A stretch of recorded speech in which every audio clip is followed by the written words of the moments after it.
In today's video, I'm going to teach you how to create repeating invoices in Xero 5 minutes.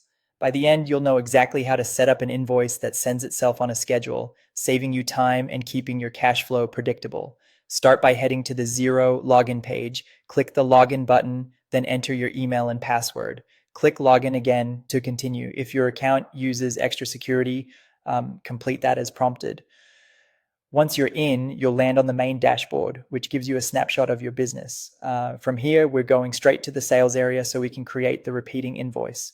Open the sales section, then choose invoices. This is where all your sales invoices live. Look for the new invoice dropdown. Instead of creating a one-off invoice, select new repeating invoice.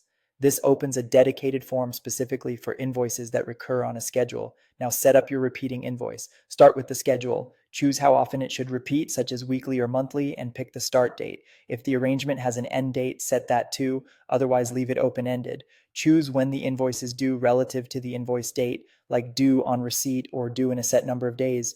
Select the customer you're billing. Clear, consistent contact details here will ensure everything sends smoothly. Add your line items, enter a description that makes sense to your customer, set the quantity and unit price, and choose the correct account and tax rate so your reporting stays accurate. If you use tracking categories, apply them now to keep your insights tidy later.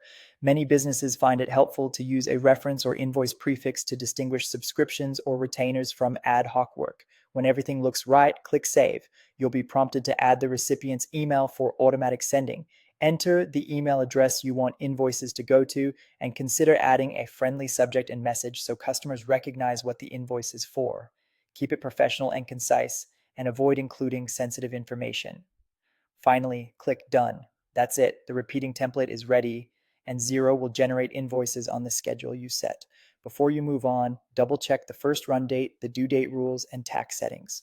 Getting these right up front prevents corrections later. If your pricing changes in the future, simply return to this template and update the amount so the next invoices reflect the new rate. You've just set up a dependable, hands-off invoicing process in Xero. Thanks for watching, and enjoy the time you'll save every billing cycle.